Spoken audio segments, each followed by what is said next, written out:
রমজানের প্রথম সপ্তাহে কমেনি নিত্যপণ্যের বাজারের আগুন। চাল, ডাল, তেল সহ বিভিন্ন পণ্যের দাম বেড়েছে। কোথাও কোথাও বাজার থেকে উধাও হয়ে গেছে সয়াবিন তেল। বাজারের পরিস্থিতি জানাতে সিলেটের মদিনা মার্কেট থেকে সন্দীপন শুভ, চট্টগ্রামের কাজীর দেউরি বাজার থেকে কাজী মাহফুজ এবং ভোলার কাঁচা বাজার থেকে যুক্ত আছেন ইমতিয়াজুর রহমান। শুরুতে চলে যাব সিলেটে শুভর কাছে। শুভ, এই যে বাজারে নিত্যপণ্যের দাম বেড়েছে, তো আপনার ওখানে কেমন দেখছেন?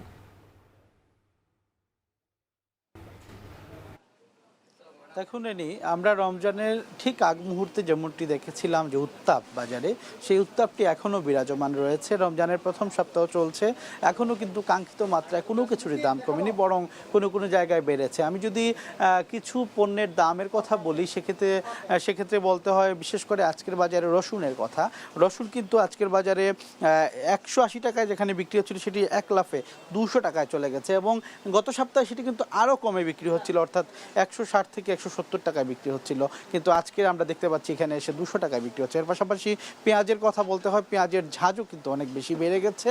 পেঁয়াজ কিন্তু আজকের বাজারে 100 টাকা এলসির পেঁয়াজ যেগুলো বিক্রি হচ্ছে, কোনো কোনো জায়গায় 110 বা 120 টাকায় বিক্রি করা হচ্ছে। তবে দেশি পেঁয়াজের দাম কিছুটা কমেছে। পাইকারি আড়ত থেকে যে আমরা খবর পেয়েছি, সেখানে কিন্তু দাম অনেকটাই কমেছে দেশি পেঁয়াজের ক্ষেত্রে। আরেকটা বিষয় হচ্ছে সয়াবিন তেলের কথা বলতে হয়, যে ভোজ্য তেল, সেই ভোজ্য তেলের দামও কিন্তু আমরা দেখেছি যে অনেকাংশেই কিন্তু বৃদ্ধি পেয়েছে। যেখানে 194 বা 195 টাকা প্রতি লিটার বিক্রি হতো, সেখানে কিন্তু 200 টাকায় বিক্রি করা হচ্ছে। এবং আমি দেখেছি যে অনেকগুলো বাজার ঘুরে বেশ কিছু দোকানে কিন্তু সয়াবিন তেলের যে সংকট, সেই কৃত্রিম সংকট বলেন বা সংকট কিন্তু তৈরি করা হয়েছে, যদিও ভোক্তারা বলছেন এটি কৃত্রিম সংকট। এর পাশাপাশি যদি আমি একটু চালের কথা বলতে চাই, চালের দামও কিন্তু লাগামহীনভাবেই বেড়েছে। আমরা যেখানে রয়েছি সেখানে কিন্তু সর্বনিম্ন যে চাল, সেটি কিন্তু 60 থেকে 65 টাকা কিনতে হচ্ছে, অর্থাৎ একদম মোটা দানার যে চাল, সেটিও আপনি কিনতে গেলে 65 টাকা কেজি প্রতি গুনতে হচ্ছে।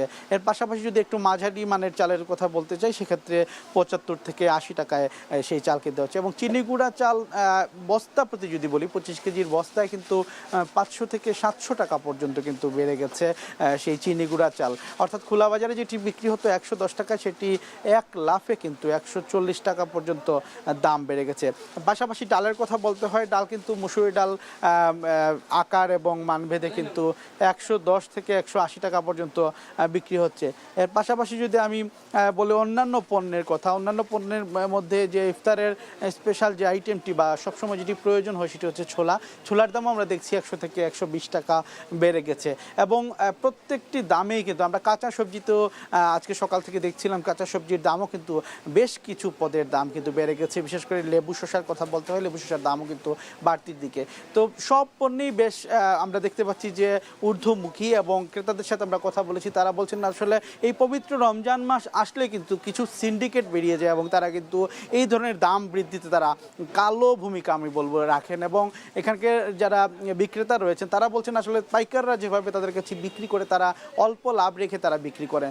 তবে সবারই দাবি বাজার মনিটরিং প্রয়োজন, এবং বাজার মনিটরিংয়ের মাধ্যমেই কিন্তু ভোক্তাদের যে স্থিতিশীল বাজার পরিস্থিতি, সেটা কিন্তু তারা পাওয়া সম্ভব।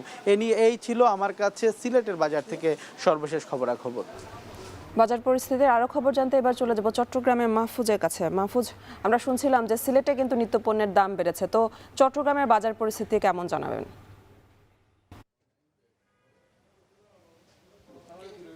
চট্টগ্রামেও একই বলা যায় যে অনেকটা কাছাকাছি চিত্র, তবে ছোলার বাজারে কিছুটা স্বস্তি রয়েছে। আমরা এই মুহূর্তে রয়েছে চট্টগ্রামের কাজীর দেউরি বাজারে। বলে রাখি যে রমজানে ইফতারের অন্যতম একটি প্রধান উপাদান হচ্ছে ছোলা, ফলে এই ছোলার চাহিদাকে মাথায় রেখে এবার ব্যবসায়ীর আগেভাগেই বেশিরভাগ ছোলা আমদানি করেছেন। আপনাকে বলে রাখি যে ছোলার শুধুমাত্র রমজানে চাহিদা থাকে 1 লাখ টনের মতো, কিন্তু এবছর 2 লাখ টনের বেশি ছোলা আমদানি করা হয়েছে। ফলে দাম গত বছরের চাইতে কেজিতে খুচরা বাজারে 20 থেকে 22 টাকা পর্যন্ত কমেছে। আজকের বাজারে ছোলা বিক্রি হচ্ছে মানভেদে অস্ট্রেলিয়ান ছোলা 90 থেকে 95 টাকায়। আর গত বছর এই সময়ে ছোলা বিক্রি হয়েছিল খুচরা বাজারে 115 থেকে 120 টাকা পর্যন্ত। আপনাকে বলে রাখি যে এবছর ব্যবসায়ীরা নভেম্বরের শুরু থেকে ছোলা আমদানি শুরু করে। সেই জায়গাতে ফেব্রুয়ারির 15 তারিখ পর্যন্ত ছোলা আমদানি হয়েছে 2 লাখ টনেরও বেশি, অর্থাৎ চাহিদার দ্বিগুণেরও বেশি ছোলা আমদানি হয়েছে। ফলে দাম অনেকটাই কমে এসেছে বলছেন ব্যবসায়ীরা। আর এক্ষেত্রে তারা আরেকটি বিষয় আমাদেরকে বলেছেন, অন্যান্য সময়ে অস্ট্রেলিয়া থেকে ছোলা কন্টেনারে করে নিয়ে আসা হয়, এবার কিন্তু বাল্ক জাহাজে করে ছোলা আমদানি করা হয়েছে, ফলে পরিবহন খরচ কমে এসেছে এবং আগামী এক সপ্তাহের মধ্যে ছোলার দাম আরও কমে আসবে এমনটি তারা আমাদেরকে জানিয়েছেন। অন্যান্য যে পণ্যগুলো রয়েছে এর মধ্যে পেঁয়াজ, রসুন, আদা, যেগুলো আসলে নিত্য পণ্য হিসেবে পরিচিত, সেগুলোর দাম অনেকটা স্থিতিশীল রয়েছে সপ্তাহ ব্যবধানে। আর ডাল জাতীয় যে পণ্যগুলো আছে, বিশেষ করে খেসারি, যেটি পেঁয়াজ তৈরিতে ব্যবহৃত হয়, সেটির দামও স্থিতিশীল রয়েছে। আজকের বাজারে আমরা দেখতে পাচ্ছি খুচরা পর্যায়ে খেসারি ডাল বিক্রি হচ্ছে 90 থেকে 95 টাকায়। আর পেঁয়াজের ক্ষেত্রে দেশে পেঁয়াজ এখানে খুচরা পর্যায়ে মিলছে কেজি প্রতি 65 থেকে 70 টাকা। রসুন বিক্রি হচ্ছে 150 থেকে 155 টাকায়। আদা দাম অনেকটা স্থিতিশীল রয়েছে। তো সব কিছু মিলে বলা যায় যে ছোলা বা দু একটি পণ্য বাদে অন্যান্য পণ্যের দাম রমজানের শুরুতে যেরকম বেড়েছিল এখনও ঠিক সেই পর্যায়ে রয়েছে, অর্থাৎ স্থিতিশীল রয়েছে, বাড়েনি এবং কমেনি। এই ছিল আমার কাছে চট্টগ্রাম থেকে নিত্য পণ্যের দরদামের সবশেষ। বাজারের আরও পরিস্থিতি জানতে এবার চলে যাব ভোলা ইমতিয়াজের কাছে। ইমতিয়াজ, বাজারে নিত্যপণ্যের দাম তো বেড়েছে, আবার কোথাও কোথাও কৃত্রিম সংকটও দেখা দিয়েছে। তো কৃত্রিম সংকট ঠেকাতে প্রশাসন কি পদক্ষেপ নিয়েছে জানাবেন?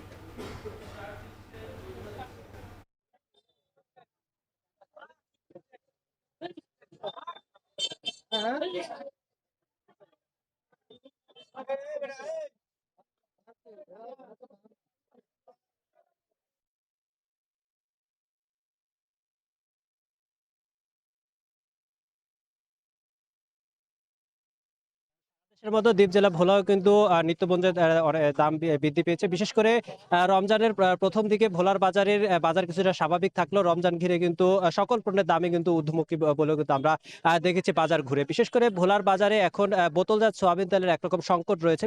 বিশেষ করে ভোলার যে ব্যবসায়ীরা রয়েছে তাদের সাথে কথা বলেছিলাম, তারা জানিয়েছেন যে ভোলার যেই ডিলার রয়েছে, বিশেষ করে যে নামি দামি যে ব্র্যান্ডের যেই ডিলাররা রয়েছে, তারা বোতলজাত সোয়াবিন তেল একরকম সরবরাহ কম দেখিয়ে কিন্তু তারা একরকম সংকট দেখিয়ে দিয়েছে। তার কারণে কিন্তু ভোলার বাজারে একরকম সোয়াবিন তেলের সংকট রয়েছে। এই বোতলজাত সোয়াবিন তেলের সংকটের কারণে কিছু কিছু অসাধু ব্যবসায়ী কিন্তু খোলা যেই সোয়াবিন তেল রয়েছে তার কৃত্রিম সংকট দেখিয়ে কিন্তু কেজিতে 10 থেকে 20 টাকা পর্যন্ত কোনো কোনো ক্ষেত্রে বাজার ভেদে কিন্তু 30 টাকা পর্যন্ত বিক্রি হতেও কিন্তু আমরা দেখেছি। আমি এখন রয়েছে ভোলার কাঁচা বাজারে। এই কাঁচা বাজারে সোয়াবিন তেলের খোলা সোয়াবিন তেল 210 টাকা বিক্রি হলেও কিন্তু প্রান্তিক পর্যায়ে যে সকল বাজার রয়েছে, বাংলা বাজার, ঘুইংঘাট বা অন্যান্য বাজারগুলোতে কিন্তু 220 থেকে 30 টাকা পর্যন্ত বিক্রি হওয়ার চিত্রগুলো আমরা দেখেছি। শুধু যে সোয়াবিন তেলের যে ঊর্ধ্বমুখী তা কিন্তু নয়, এছাড়াও কিন্তু কাঁচা বাজার কথা বলিনি, কাঁচা বাজারে কিন্তু লেবু, শসা, কাঁচামরিচ, এমনকি করলার দাম কিন্তু 180 টাকা দামে বিক্রি হওয়ার কথাও কিন্তু আমরা দেখতে পেয়েছি। প্রতিটি পণ্যের দামই কিন্তু রমজান উপলক্ষে ঊর্ধ্বমুখী বলেও কিন্তু সাধারণ ক্রেতারা বলছেন। সাধারণ ক্রেতারা জানিয়েছেন যে এই রমজান ঘিরে যদি বাজার মনিটরিং করা হয় তাহলে কিন্তু যেই পণ্যের দাম রয়েছে কিছুটা স্বস্তিতে আসবে। তবে জেলা প্রশাসনের সাথে কথা বলেছিলাম, জেলা প্রশাসন জানিয়েছেন যে বাজার মনিটরিং এর জন্য 5 সদস্যের একটি কমিটি গঠন করা হয়েছে, নিয়মিত বাজার তদারকি চলছে বলেও কিন্তু জেলা প্রশাসন জানিয়েছে। এছাড়াও যে সাধারণ যে সচেতন মহল রয়েছে তারা বলছেন জেলা প্রশাসনের বাজার মনিটরিং এর কমিটি থাকলেও কিন্তু তা কাগজে কলমে রয়েছে, কিন্তু বাস্তবে কিন্তু এর কোনো চিত্র নেই। তবে আপনাদেরকে একটু স্বস্তির বিষয় জানিয়ে রাখি যে সকল পণ্যের ঊর্ধ্বমুখী হলেও কিন্তু কিছু কিছু পণ্য, পেঁয়াজ, আলু সহ কিছু কিছু পণ্যের দাম কিন্তু কেজিতে 5 থেকে 10 টাকা কমতে শুরু করেছে ভোলার বাজারে। তো এই ছিল আমার কাছে ভোলার কাঁচা বাজার থেকে সর্বশেষ তথ্য। দেশের বাজার পরিস্থিতি নিয়ে জানাচ্ছিলেন সহকর্মীরা। এদিকে রমজান